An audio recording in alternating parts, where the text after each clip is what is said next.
රටක අධ්‍යාපනය ඉතාමත්ම තීරණාත්මක සාධකයක්. විශේෂයෙන් රටක් ගොඩනැගීමේදී අධ්‍යාපනයට ලැබෙන සුවිශාල වූ තැනක්.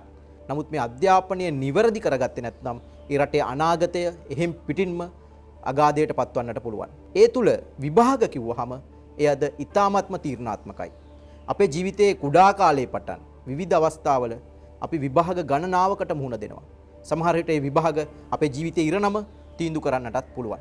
මේ නිසාම අද හිරු ඇත්ත වැඩසටහන විභාග කොමසාරිස් ජෙනරාල් LMD ධර්මසේන මහතා සමග මේ සාකච්ඡාව පවත්වන්නට තීරණය කරා. අයිබෝන් ඔබතුමා. ඔබතුමා පහුගිය අවුරුදු දෙකක කාලය තුල කොරෝනා නිසා අපේ රටේ අධ්‍යාපනය මුළුමනින්ම පාහේ විනාශ වුණා. විශේෂයෙන් දරුවන්ගේ අධ්‍යාපනය අකර්මණ්‍ය වුණා. පාසල් වහලා තිබුවා. මෙවැනි තත්වයක් තුල අක්‍රමවත් වුණු විභාග කාලසටහන නිවැරදි මාවතට ගෙනල්ලා ඉදිරියට පවත්වාගෙන යන්න ඔබතුමා මොනවද කරලා තියෙන්නේ සහ කිරීමට බලාපොරොත්තු වෙන්නේ? වර්තමානයේ විභාග දෙපාර්තමේන්තුවේ විශාල අභියෝගයක්.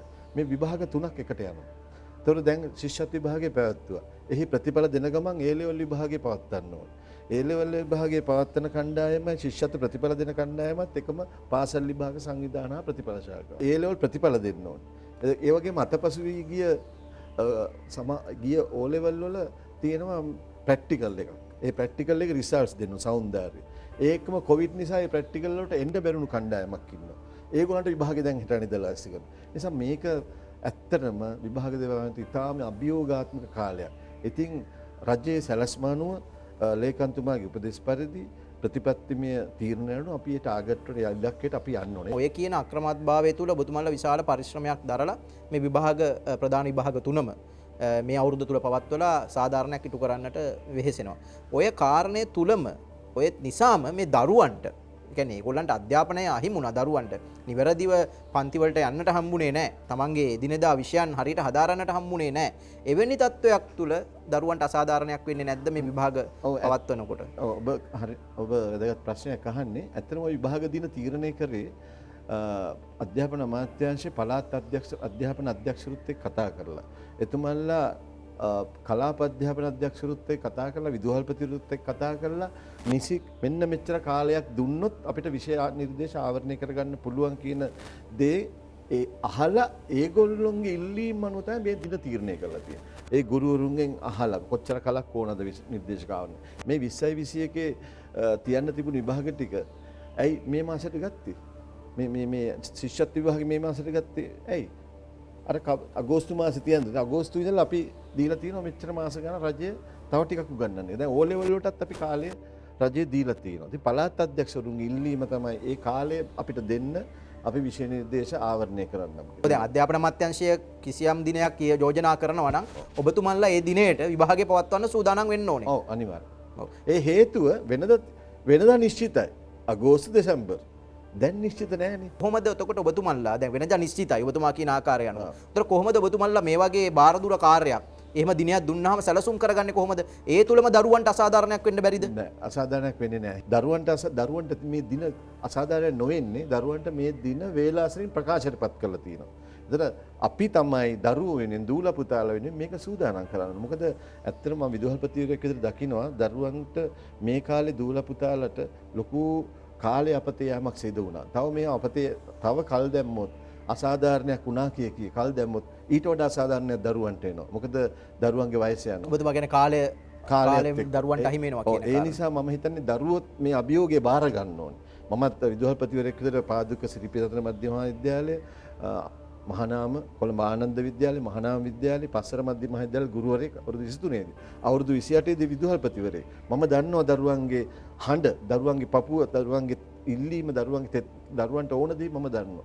ඉතින් මට විභාග කොමසාර් ජෙනරාල් විදිහට මම දූල පුතාලගේ පැත්ත හිට ගන්න ඕනේ. මොකද මේ දරුවෝ වෙනුවෙන් තමයි පාසල් විදුහල්පති ධුරේ කෙරේ. මම මේ තනතුර ගත්තට වඩා මම අදත් කැමති පාසලක විදුහල්පති වුණා. විදුහල්පති ධුරේට තමයි ඔබතුමාගේ කැමැත්ත තියෙන්නේ. ඔබතුමා කරන ප්‍රකාශයෙන් ඒ පැහැදිලි වෙනවා ඉතාමත්ම හොඳින්. ඔබතුමා දැන් මෙහෙම කාරණයක් ඔබ දැන් ඉන්න විභාග කොමසාරිස් ජෙනරාල් වරයා හැටියට රටේම බාරදුර කාර්යයක් ඔබතුමා කරපිට පැවරෙනවා. දැන් පසුගිය ශිෂ්‍යත්ව විභාගය අවසන් වුණා මේ පහුගිය දිනවල. ඔය ශිෂ්‍යත්ව විභාගයේදී විභාගයෙන් පස්සේ බොහෝ චෝදනා බොහෝ ගැටලු දරුවෝ දෙමව්පියෝ එල්ල කරා. මේ විභාගයට අපිට දුන්නු කාලය මදි. විභාගේ ලියලිය ඉන්නකොට පේපර් එක අරන් ගියා. ඇයි විභාග දෙපාර්තමේන්තුව එවැනි අක්‍රමවත්භාවයන් වලට පත් වෙන්නේ? ඇයි දරුවන්ට ඒ වගේ අසාධාරණකම් සිද්ධ වෙන්නේ? හරි ඔබ ඉතාම වැදගත් ප්‍රශ්නයක් ඇහුවේ. මොකද ඔබට උත්තර දෙන්න ඕනේ අපි. හේතුව ලංකා ශිෂ්‍යත්ව විභාග මධ්‍යස්ථ 2943ක් ක්‍රියාත්මක වුණා. 2943ක කාර්ය මණ්ඩල 40000ක් පමණ. මේ 40000 විභාග දෙපාර්තමේන්තුවේ නැහැ. මේ 40000 ඉන්නේ එළියේ. කොහෙද ඉන්නේ? කලාප කාර්යාලවල, පළාත් කාර්යාලවල, ගුරුවරු, ශාලාධිපතිවරු. අපි මේ කාලේට මේ අය හයර් කරනවා වගේ දෙයක් කරන්නේ. ඒ කියන්නේ අපි ගෙවීමක් කරලා මෙන්න මේ කාර්යය කරන්න කියනවා. මේගොල්ලොත් එක තමයි මේ කාර්යය කරන්න ඕනේ. එතකොට එහෙම කරනකොට 2943න් ශාලා 3ක හෝ 4ක වෙච්ච සිද්ධියක් අල්ලාගෙන මුළු සමස්ත විභාගයේම මෙයා කරන්න බෑ. හැබැයි අර 4 කරත් වැරදි. දැන් ඔබතුමාට කොමසාරිස් ජෙනරාල්වරයා හැටියට ඔබතුමාට පැමිණිලි ඉදිරිපත් වෙලා තියෙනවද ශිෂ්‍යත්ව විභාගයේ අක්‍රමිකතා සිද්ධ වුණු මධ්‍යස්ථාන පිළිබඳව? අක්‍රමිකතා කියන්නේ වංචා වලට වඩා මේ කාලය පිළිබඳව තමයි ගොඩක් ගැටලු ඇවිල්ලා තියෙන්නේ. ඒ වෙලාවසින් දුන් එකතු කරා නැත්නම් පරක් වෙලා දුන්නා. ඉතින් ඒ එවැනි ස්ථාන කීයක් තියෙනවද ඔබතුමා? තුනක් විතර වගේ තිබුණා. මුල් ප්‍රධානම ඉල්ලලා තිබුණා. එකක් වැලිමඩ, අනිත් එක ගල්ගමුව, අනිත් එක මා දකුණේ ගාල්ලේ නාගොඩ. දැන් ඔබතුමාලා පරීක්ෂණ පවත්වනවා. පරීක්ෂණ කණ්ඩායම් සූදානම් කරලා ඔබතුමා ජෙනරාල්වරයා හැටියට විභාග කොමසාරිස්වරයාට පරීක්ෂණ පවත්වනවා. ඔය පරීක්ෂණ වලින් කොහොමද ඒ අසාධාරණයක් උණු බව කියන දරුවන්ට සාධාරණයක් ඉටුවන්නේ? මේ ඇග්ගීම් පිළිබඳව සංඛ්‍යාන විද්‍යාත්මක සූත්‍ර තියෙනවා, ෆෝමියුලාස්, ඇසෙස්මන්ට් ෆෝමියුලාස් නැත්නම් ස්ටැටිස්ටිකල් ෆෝමියුලාස්. ඇත්තටම ලකුණක් එහෙම අසාධාරණයක් වෙලා තියෙනවා නම් ස්ටැටිස්ටිකල් ෆෝමියුලාස් මගින් ළමයාට අවශ්‍ය බර තැබීම කරනවා. ලෝකේ සාමාන්‍යයෙන් ඉටු වෙන දෙයක් ඒක. ඔව් කොමසාරිස්තුමා තවත් චෝදනාවක් එල්ල වුණා මේ සමහරක් විභාග ශාලාවල ගුරුවරු තමන්ගේ තෝරාගත්ත ශිෂ්‍යයන්ට තමන්ගේ මොකක් හරි තියෙන හිතවත්කමක් තියෙන ශිෂ්‍යයන්ට ඒ විභාග ශාලාවල ඉන්න ගුරුවරු මේ උත්තර කියලා දීලා කියලා ප්‍රශ්න වලට උත්තර කියලා දීලා උදව් කරලා කියලා මේ දරුවෝ මාධ්‍යට මේ චෝදනාව එල්ල කරා. එවැනි චෝදනාවක් ඔබතුමාට ඉදිරිපත් වෙලා තියෙනවද? තාම නැහැ. මීඩියා වල දැක්ක පමණයි. ඔතන ඔබතුමාට පැමිණිල්ලක් ඉදිරිපත් වෙන්න ඕනේද විමර්ශනයක් කරන්න? දැන් විමර්ශනය කරලා තියෙනවා. මට ඇමතුමත් ලේකම්තුමත් උපදෙස් දුන්නා නියෝගයක් පැනෙව්වා. වහාම පරීක්ෂණ කරන්න කියලා. ඊට පස්සේ ඔය ළමයි කණ්ඩායමින් වෙනම අහන්න වෙනවා. කවුද කියා දුන්නේ? ඔව්. ඉතිහාසයේ තියෙනවද ඔබතුමා එවැනි පරීක්ෂණ පවත්වලා නිවැරදි කරපු තැන්? ඉතිහාසයේ ඔයගේ සිදුවීම් අනන්ත අප්‍රමාණ තියෙනවා. සෑම ශිෂ්‍යත්ව විභාග මොකද මේක දෙමව්පියන්ගේ මහා උනන්දු විභාගයක්නේ. හැම අවුරුද්දෙම චෝදනා එකක් දෙකක් තුනක් එනවා. ඉතින් මේ වගේ අවස්ථා ආපු අවස්ථාවලදී සමහර අවස්ථාවල දරුවන්ට සාධාරණ ඉෂ්ට කරලා තියෙන මෑතකදී නෙමෙයි ටිකක් අතීතයේදී. ඉතින් ඒ වගේ සිදුවීම් වලදී අපි ඇත්තටම විභාග දෙපාර්තමේන්තුව දරුවෝ පැත්තෙන් බලනවා. දැන් මේ කොරෝනා නිසා අවුරුදු දෙකක් මේ අධ්‍යාපනය මේ දරුවන්ට අහිමි වුණා. 3 වසර 4 වසර තීරණාත්මකම මේ වයස මේ දරුවන්ගේ. නිවැරදි අධ්‍යාපනයක් කරගන්නට හම්බුන්නේ නැහැ. හැබැයි ශිෂ්‍යත්ව විභාගයේ මෙවර හරිම අමාරුයි. මේ ශිෂ්‍යත්ව විභාගයේ පේපර් එක දරුවන්ට මේ උත්තර හොයාගන්න බැරි තරම් දරුවන්ට උගන්නපුවත් නෙමෙයි ඇවිල්ලා තියෙන්නේ. තාමත්ම අමාරුයි මේ ශිෂ්‍යත්ව විභාගය කියලා චෝදනාවක් සමස්තයක් විදිහට ශිෂ්‍යත්ව විභාගයට මෙවර එල්ල වෙනවා. ඇයි මේ විභාගයේ මේ තරම් ඔබතුමන්ලා අමාරු කරේ? ඇත්තටම ශිෂ්‍යත්ව විභාගයේ පළවෙනි ප්‍රශ්න පත්‍රය අභියෝගිතා ප්‍රශ්න පත්‍රය. ඒතර පළවෙනි ප්‍රශ්න පත්‍රයේ මනින්නේ මේකේ වර්ණ ඉස්සර වර්ණ 4ක් තිබුණා. වර්ණ 4 අමාරු ගියතම වර්ණ 3ට ගෙනාවා. පළවෙනි ප්‍රශ්නේ මනින්නේ සිසුන්ගේ අභියෝග්‍යතා හැකියාව. ඒතර විභාව්‍යතා 14ක් මනිනවා. මේ විභාව්‍යතා 14 කටපාඩම් කරන්න බෑ. දැන් මේ සැරේ ඔය විභාගය සැබෑම ශිෂ්‍යත්ව ප්‍රශ්න පත්‍රයක් වෙලා ඔය තියෙන්නේ. ඒකේ ප්‍රශ්න 4-5ක ප්‍රශ්නයක් තියෙනවා. අපි ඒක ගැන අධ්‍යයනය කරනවා. දැන් මේ මීට කලින් අවුරුද්දේ ශිෂ්‍යත්ව විභාගයේ මේ තරම් අමාරුනේ නෑනේ. අපිට මතකයි ඒකත් කොරෝනා වසංගතය නිසා දරුවන්ට අධ්‍යාපනය අහිමි වුණා. ඉතින් බොහෝ දෙනා හිතුවා මේ දරුවෝ අධ්‍යාපනය හරියට කරගන්න බැරි වුණු නිසා මේ විභාගයේ ටිකක් දරුවන්ට ලේසි කරලා වෙන්නේ නැති කියලා. හොඳ ලකුණු ශිෂ්‍යත්ව විභාගයේදී දකින්න ලැබුණ දරුවන්ගේ. දැන් ගිය අවුරුද්දේ එහෙම ලේසි වෙලා මේ අවුරුද්දේ අමාරු කරන්නේ ඇයි? මෙහෙම අමාරු ඔය අමාරු මොකද එකම කණ්ඩායම තමයි හදන්නේ. මම මේ ප්‍රශ්න පත්‍ර හදන්නේ මෙන්නම සුවිශේෂී විශේෂඥ ප්‍රාථමික විශේෂඥ කණ්ඩායමක් ඔය හදන්නේ. ගිය අවුරුද්දේ ප්‍රශ්න පත්‍රයෙන් ලකුණු ලබාගෙන සමහර 180ක් ගත්තත් පාසලකට යන්න බෑ. ඒ කියන්නේ 200 ගානේ වැඩියෙන් තිබුණා. 200 ගොඩාක් තිබුණා. ලකුණු හොඳයි ළමයින්ට සතුටු වෙන්න. නමුත් ළමයට පාසලක් හම් වෙන්නේ නැහැ. දැන් මේ ඔය කියන ඔය විශේෂ කණ්ඩායමට ඔබතුමන්ලා උපදෙස් දුන්නද? මෙවර ශිෂ්‍යත්ව විභාගය ටිකක් අමාරු කරන්න. ගිය අවුරුද්දේ එහෙම දෙයක් වුණා. ගිය අවුරුද්දේ ලේසි වුණා වැඩි. ඉස්කෝල හොයාගන්න බැරි වුණා. ඒ නිසා මේ පාර අමාරු කරන්න කියලා ඔබතුමන්ලා උපදෙස් දුන්නද ඔය විශේෂ කණ්ඩායමට? උපදෙසක් දුන්නේ නැහැ. මම එනකොටත් ප්‍රශ්න පත්‍ර හදලා ඉවරයි. එතකොට අවශ්‍ය සූදානම් කටයුතු කරලා මට තුනේ විභාගේ පවත්වන්න. විශේෂත්ව පේපර් එකේ ප්‍රශ්න කීපයක පොඩි පොඩි ගැටලු වගේක් තියෙනවා. ඒ ගැන ඔබතුමා පරීක්ෂණයක් කරනවා කියලා. මොනවද මේ ප්‍රශ්න? මොකක්ද ඒ වෙලා තියෙන්නේ? ඒ ප්‍රශ්න මට එකපාරට මෙතන කියන්න බෑ. ප්‍රශ්න 4ක් 3ක් අමාරු බව කියලා ඒවල තියෙනවා. කීප දෙනෙක් අපිට එව්වා. ඒ AOPO ටික මම දැන් ඇගීම් මණ්ඩලයට ලබා දුන්න මෙන්න මේ ප්‍රශ්න 4ක් විතර තමයි අමාරුලා තියෙන්නේ.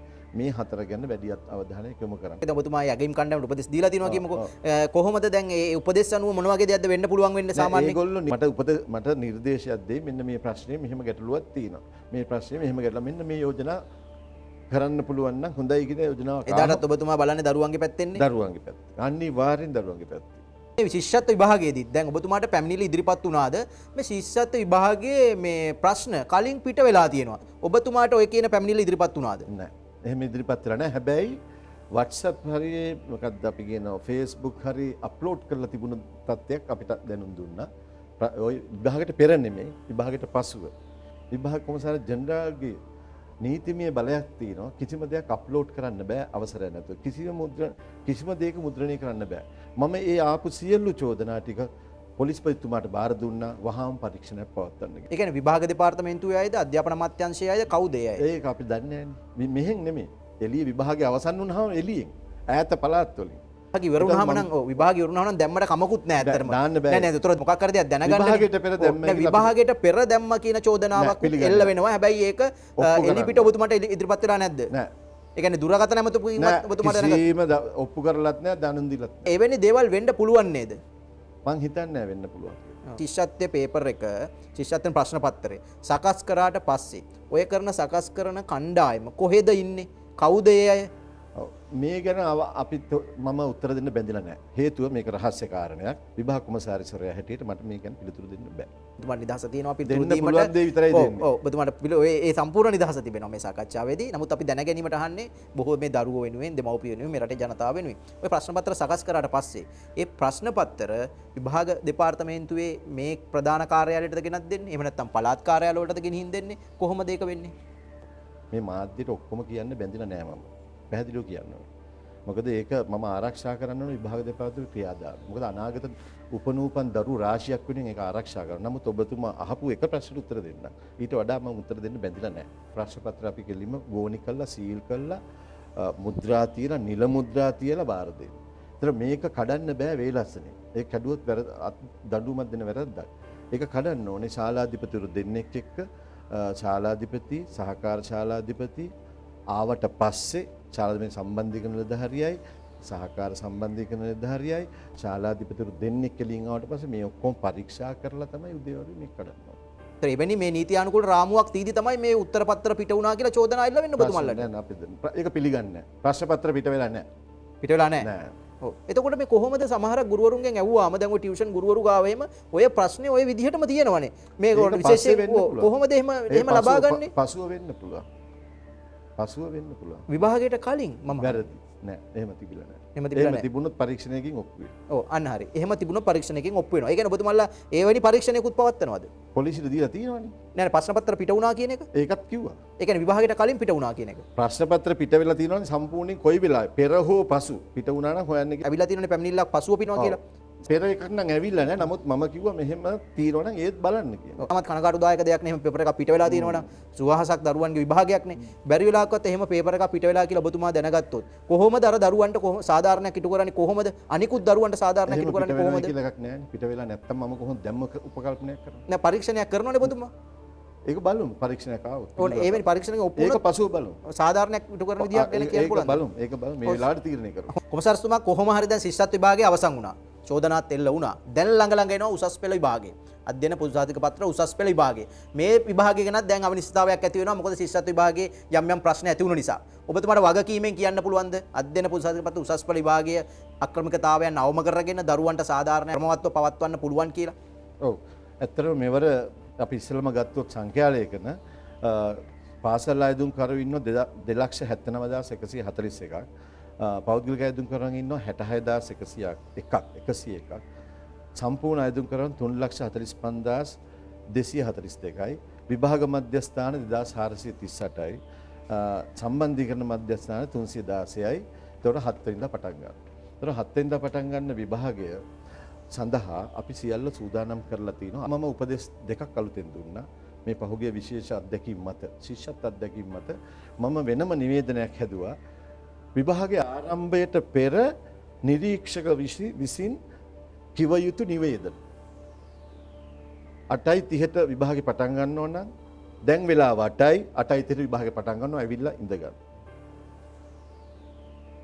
ඊට පස්සේ ශාලාධිපතිට මම තව උපදෙසක් දුන්නා. ඔබගේ වෙලාව නිවැරදිව හදාගෙන එන්න. ඔබගේ වෙලාව නිවැරදිව හදන් ඇවිල්ලා ඔබගේ ස්ටාෆ් එකේ වෙලාව හදන්න. ශාලාධිපති. ඒ කියන්නේ වෙලාව ඉලෙක්ට්‍රොනික වෙලාවක් නම් හොඳට බලලා වෙලාව හදන් එනවා. තමන්ගේ නිත්‍ය නිරීක්ෂකට තමන්ගේ නිරීක්ෂකවරුන්ට මෙන්න මගේ වෙලාව. මේ වෙලාවට තමයි විභාගය පටන් ගන්න. ඔක්කොම මේ වෙලාව තියාගන්න. ඒක කරන්න ඕන ශාලාධිපති. ඊට පස්සේ නිරීක්ෂකවරු පන්ති කාමරයට ගිහිල්ලා ළමයින්ට කියන්න ඕනේ මෙන්න විභාග පටන් ගන්න වෙලාව. මේක තමයි මගේ වෙලාව. මේක වෙලාව ඔයගොල්ලෝ තියාගන්න. ඒතර මේ වෙලාවට තමයි අපි විභාගෙ ලියන්නේ. මේක අපිට ශාලාධිපති දුන්නේ. ඒතර එහෙම වෙලාව හැදුවට පස්සේ මේ ගත්ත පාඩම් මේ ශිෂ්‍යත්වය. ඒ වෙලාව හැදුවට පස්සේ එයා කියන්න ඕන නිවේදන ටික මෙන්න මෙහෙම නිවේදන ටිකක් ක්‍රියාත්මක වෙන ඉස්සරහට. 8යි කාලට මම කියනවා 8:30ට විභාගේ පටන් ගන්නවා තව විනාඩි 15යි. 8:20ට කියනවා තව විනාඩි 10යි විභාගේ පටන් ගන්නවා 8:00ට. 8:25ට කියනවා තව විනාඩි 5යි වැඩ ඔක්කොම අරින්න වාඩි වෙලා ඉන්න පේපර් එක බෙදෙනවා. 8:28 27 වෙනකොට 24 25 ගත්තත් කමන්නේ විනාඩි 5ක් එහාට මෙහාට වෙනවනේ ඉතින් බෙදනකොට ප්‍රශ්න පත්‍රය බෙදනවා. හැබැයි මේ බෙදන්න ඉස්සෙල්ලා ආයෙ කියන්න ඕනේ මෙන්න මේ නිවේදන ටික. විනාඩි 15කට ඉස්සෙල්ලා අපි එකමාරට ඉවර වෙනවා නම් අපි 1:15ට කියනවා තව විනාඩි 15යි. 1:10ට කියනවා 1:15 1:20ට කියනවා තව විනාඩි 10යි. 1:25ට කියනවා තව විනාඩි 5යි. 1:30ට කියනවා විභාගයේ අවසන් ප්‍රශ්න පත්‍රය තියෙනවා. හැබැයි අතරමැදදී කියන්න ඕනේ 1:20ට කියනකොට දැන් ගැට ගහන්න ඔක්කොම සූදානම් කරන්න විභාග අංක ටික බලන්න පළමු පිටුව බලන්න පළමු පිටුවේ විභාග අංක ලියලා තියෙනවා කියලා බලන්න කොළ ටික අමුණලාද කියලා තියෙනවා බලන්න කටු වැඩ අනිවාර්යයෙන් මේකට අමුණන්න ඕනේ කටු වැඩ කොළ ටික අමුණන්න සියල්ල බැඳලා දැන් ආයෙ ලියන්න පටන් ගන්න කියලා හිකුත් තියෙනවා. ඒත් මේ ටික මම දුන්නත් පැහැදිලිව මගේ නිවේදනයේ මේක කියවන්න ඕනේ. මේක තරයේ දෙන උපදෙසක්. ඇත්තටම මම ඒකත් කියන්න උත්තමාචාර්ය පුද කරන්න ඕනේ.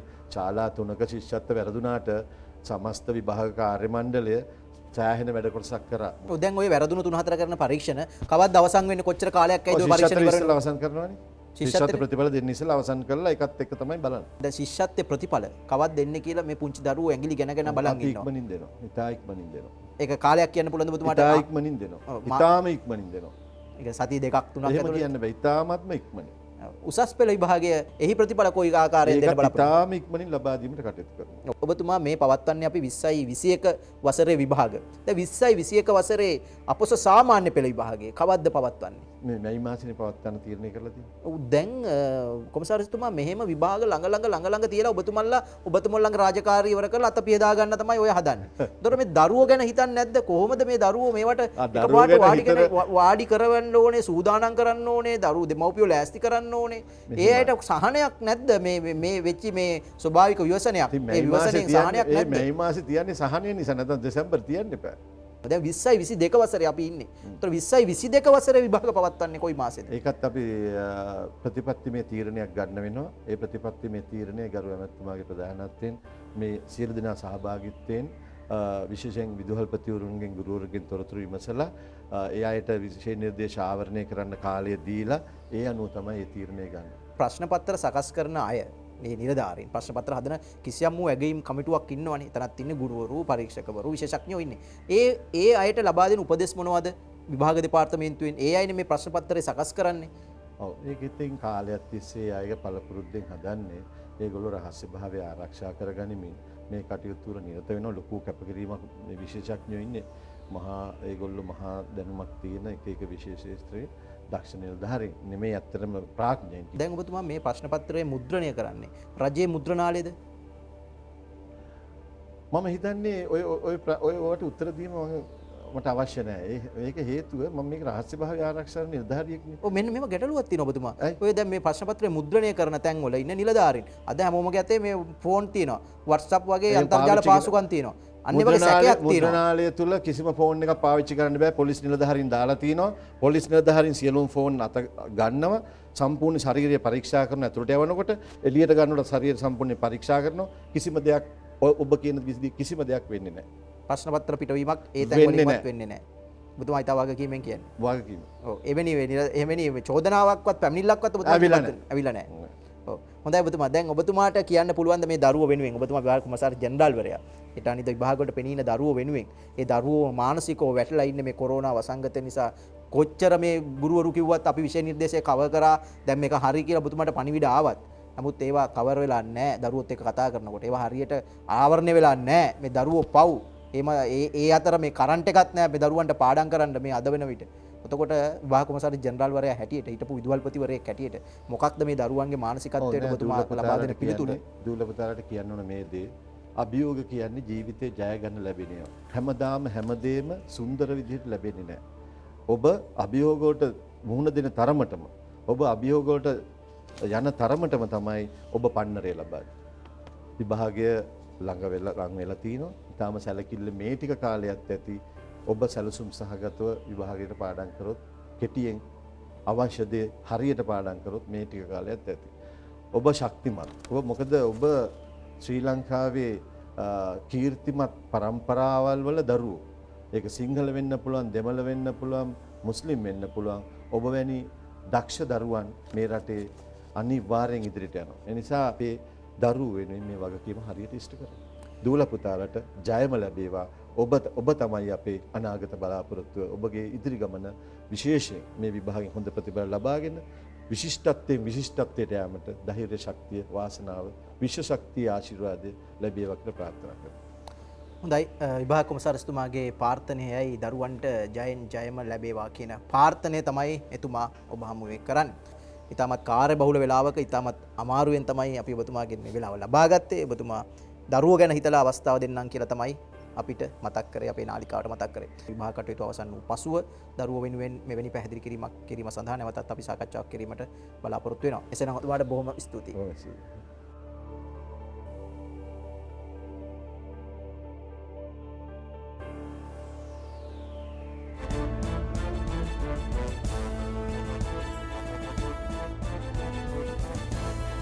උණුසුම් වීඩියෝ එසැනින් බලාගන්න හිරු නිවුස් YouTube චැනලය සබස්ක්‍රයිබ් කරන්න.